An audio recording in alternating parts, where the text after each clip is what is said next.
अब आपने करना क्या है कि बिल्कुल इसी तरह अपने दूसरे बाजू का बीपी चेक करना है।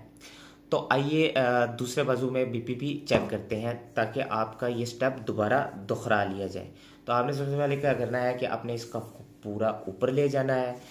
ये जो दो नालियां हैं ये आपने अपने जो बाजू का जोड़ है इसके बिल्कुल आगे रखनी है। ये मैंने इसके आगे रख ली। और ये जो कफ है इसको आपने बाजू के जोड़ के दो उंगलियां ऊपर रखनी है। इसको आपने कफ को इस तरह घुमा के बंद कर देना है। ये बंद हो गया। फिर उसके बाद ये जो मीटर है, ये जो मीटर है इसको आपने अपनी जो अंगूठे वाली साइड है इस तरफ इसका जो कफ है इसके साथ जोड़ लेना है। फिर जोड़ने के बाद ये जो आपका पंप है ये आपने अपने इस हाथ में पकड़ लेना है। फिर ये जो आपकी स्टेथोस्कोप है इसको आपने कानों में लगा लेना है। और फिर ये जो इसका आगे बेल है इसको आपने बिल्कुल इस बाजू के जोड़ के ऊपर रख लेना है। और फिर इस हाथ से आपने क्या करना है कि इस नोज़ल को पूरा दाएं जानब इसको घुमा के टाइट कर देना है।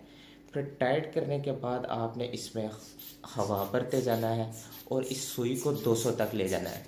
जब ये सुई 200 तक चली जाएगी, ये जैसा कि मेरी 200 तक चली गई है, तो इस नोज़ल को आपने आहिस्ता आहिस्ता छोड़ना शुरू कर देना है।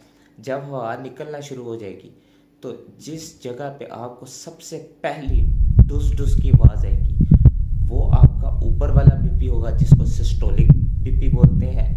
और जिस जगह पर आवाज़ आना बिल्कुल ख़त्म हो जाए वो आपका नीचे वाला बीपी होगा जिसको डायस्टोलिक बीपी बोलते हैं। तो इस तरह करके आप बआसानी अपना बीपी खुद चेक कर सकते हैं। नाजरीन, दोनों बाजुओं में बीपी चेक करने का मकसद क्या होता है कि अगर आपका दोनों बाजुओं में बीपी का फ़र्क 15 या 15 से ज़्यादा आ रहा है तो आपने करना क्या है कि दोनों बाजुओं में बीपी दोबारा चेक करना है।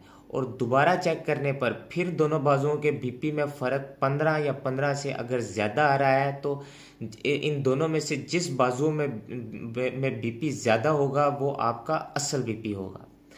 फिर इसके अलावा अगर तो आपका बीपी 140/90 है। 140/90 से मुराद है कि 140 आपका ऊपर वाला बीपी और 90 नीचे वाला बीपी।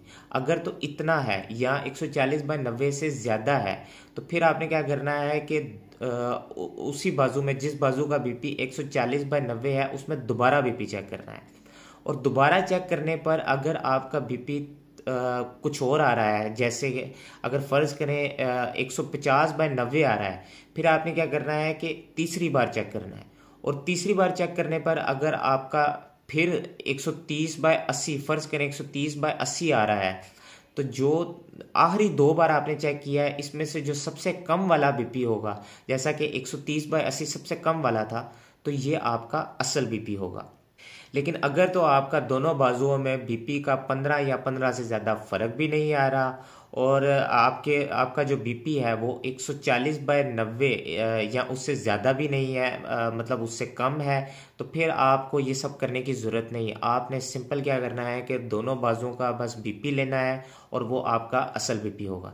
तो मैं दोबारा दोहरा देता हूँ सारी बात। अगर तो आपने दोनों बाजुओं का जो बीपी लिया है वो उसका 15 या 15 से ज़्यादा फ़र्क आ रहा है तो आपने क्या करना है कि दूसरी बार दोबारा दोनों बाजुओं का बीपी लेना है। फिर अगर आपका 15 या 15 से ज़्यादा फ़र्क आ रहा है तो जिस बाजू का बीपी आपका ज़्यादा है वो आपका असल बीपी होगा। और इसके अलावा अगर आपका बीपी 140/90 या उससे ज़्यादा आ रहा है तो आपने उसके बाद अगली बार फिर बीपी लेना है। और अगर वो कुछ और अगली बार लेने पर आ रहा है तो फिर आपने तीसरी बार बीपी लेना है। और अगर तीसरी बार फिर मज़ीद कुछ और आ रहा है तो जो आखिरी 2 बार आपने लिया है उसमें से जो कम वाला बीपी होगा वो आपका असल बीपी होगा।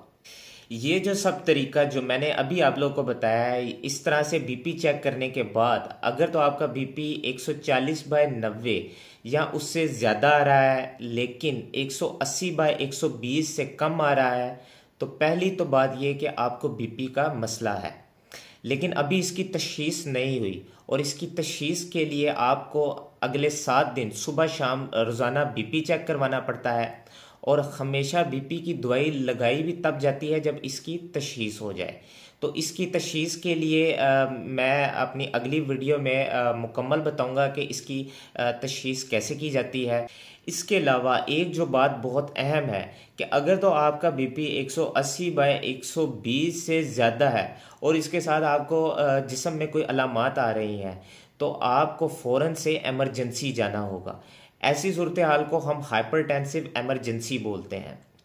इसके अलावा अगर तो आपका बीपी 200/125 से ज़्यादा है और चाहे आपके जिस्म में कोई अलामात हो या ना हो, ऐसी सूरत हाल में भी आपको एमरजेंसी जाना होगा। इस सूरत हाल को हम हाइपरटेंसिव अर्जेंसी बोलते हैं।